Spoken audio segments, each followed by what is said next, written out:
Hello friends, let us now learn some important points about non-cirrhotic portal hypertension.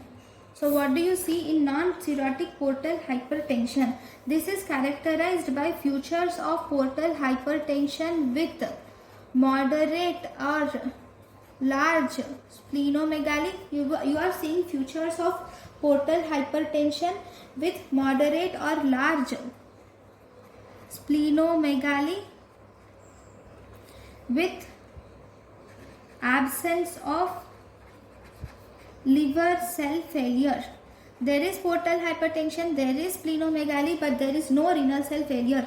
Then that is non-cirrhotic portal hypertension. It is of two types. Two distinct pathological types are seen in non-cirrhotic portal hypertension. So they are extrahepatic portal vein obstruction. The second type is we have non-cirrhotic portal fibrosis. Non-cirrhotic portal fibrosis. So we will see the features. So in both of these, if you see about non-cirrhotic portal hypertension, non-cirrhotic portal hypertension is if there is criteria is if the patient presents with symptoms of portal hypertension and the patient has moderate or large splenomegaly, as I have already said, and moderate or large splenomegaly, and there is no jaundice, there is no ascites, there is no hepatomegaly, there is no stigmata of liver cell failure. There is no stigmata of liver cell failure. So in these patients, there is no jaundice, no ascites, no hepatomegaly, no stigmata of liver cell failure. So all this means there is no liver cell failure at all. Okay, no liver cell failure. So this is the main important thing about the non-cirrhotic portal hypertension. Now let us now learn the differentiating features of extrahepatic portal vein obstruction and non-cirrhotic portal fibrosis. We will see the differences.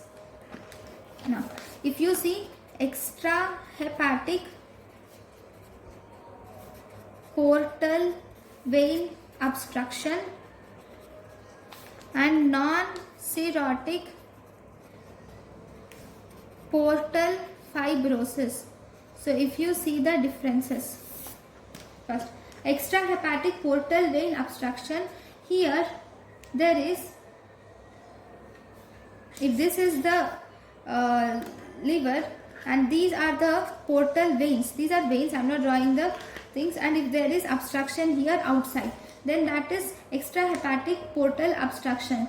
Here there is extrahepatic block, and because of this extrahepatic block to the portal venous system, there is extrahepatic block to the portal venous system leading to portal hypertension. Okay, this extrahepatic block can be either due to congenital malformations or it can be due to thrombi. Anything will lead to extrahepatic block to portal venous system causing portal hypertension, which is extrahepatic portal vein obstruction. Whereas in second part, which is non-cirrhotic portal fibrosis, here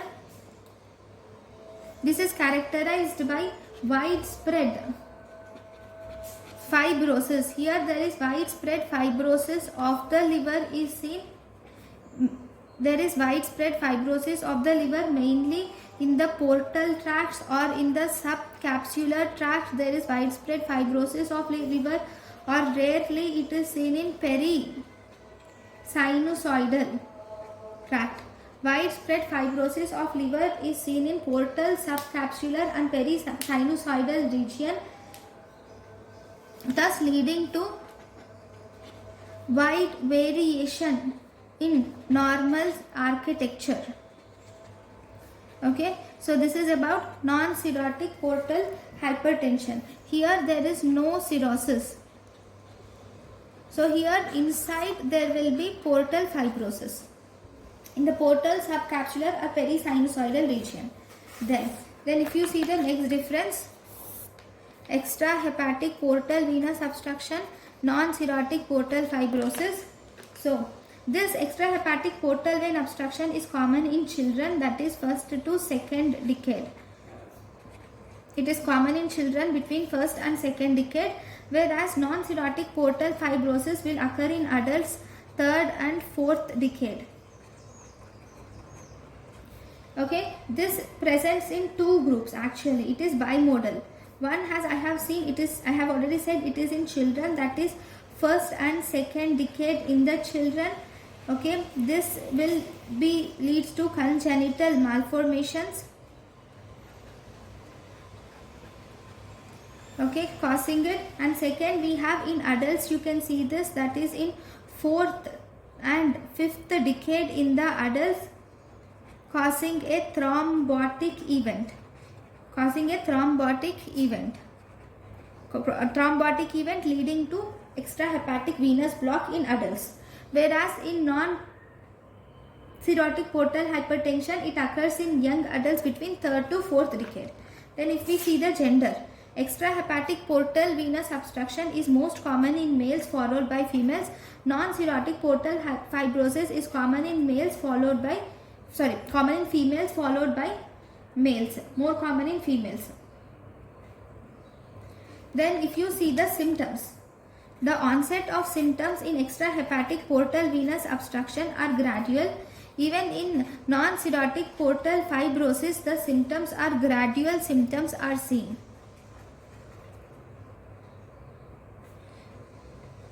In children,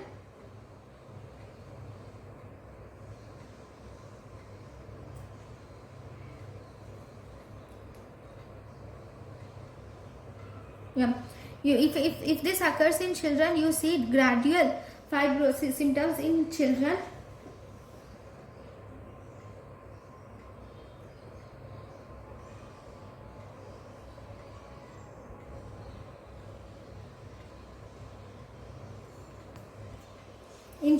And you will see in adults, you will see abrupt onset is seen in adults.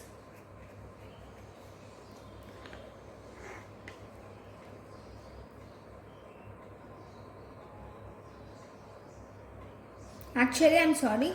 Here in extrahepatic portal venous obstruction, gradual onset occurs in children, and this abrupt onset occurs here. Abrupt onset occurs in adults. Why? Because it is a thrombotic event. Thrombotic event, it goes and suddenly becomes abrupt onset. Okay, in adults. Then if you see spleen, the spleen enlargement in extrahepatic portal venous obstruction, it is either mild or moderate. Whereas in non-cirrhotic portal fibrosis, the spleen enlargement is either moderate or enlarged. Okay, next differences. Next, if you see the differences between extrahepatic portal venous obstruction and non-cirrhotic portal fibrosis. In extrahepatic portal venous obstruction, if you see the variceal bleed, that is, there can be hematemesis or melena can occur. So all these are present in both extrahepatic portal venous obstruction, and also both these are present in non-cirrhotic portal fibrosis also. Okay, next, if you see jaundice,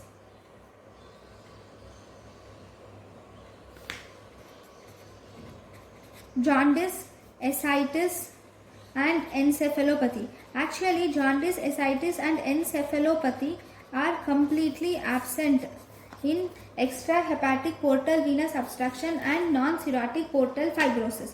That is the main classification, right?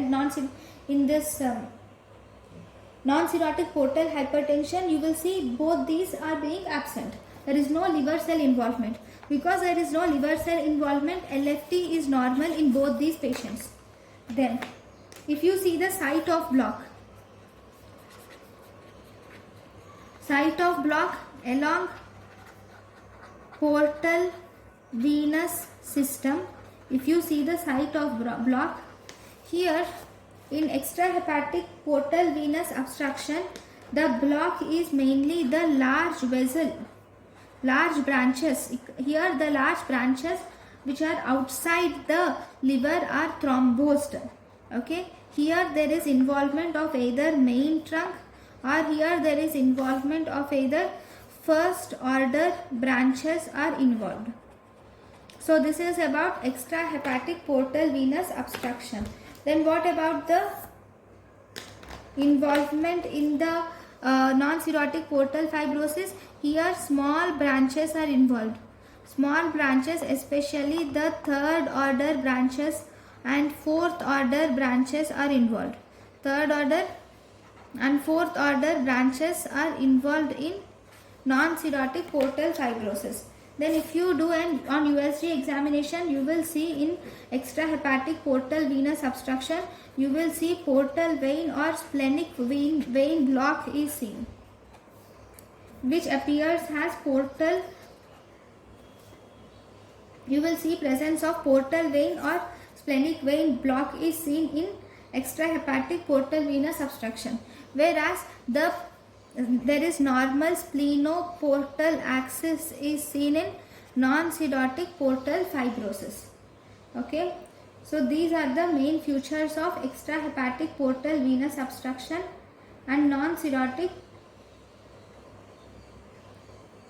portal fibrosis. Now if you were asked some important points about non-cirrhotic portal fibrosis, we will see.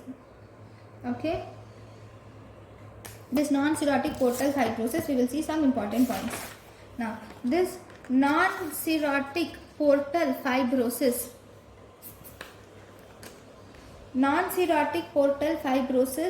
the causes include, it can occur due to infection.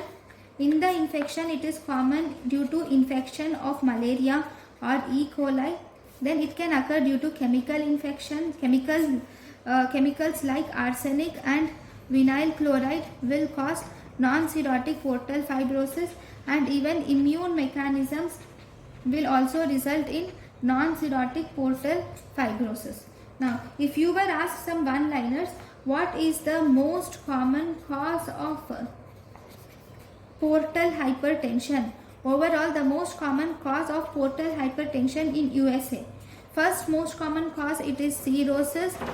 And if you see, second most common cause of portal hypertension is portal vein thrombosis. Then if you were asked what is the most common cause of portal hypertension in India. In Indian children, it is extrahepatic portal venous obstruction, and in India, in young adults, if you see, in young adults, it is in 20 to 35 years of age, young adults, it is non-cirrhotic portal fibrosis is the most common cause of portal hypertension in India. So these are the important points about non-cirrhotic portal fibrosis and portal hypertension. Thank you for watching.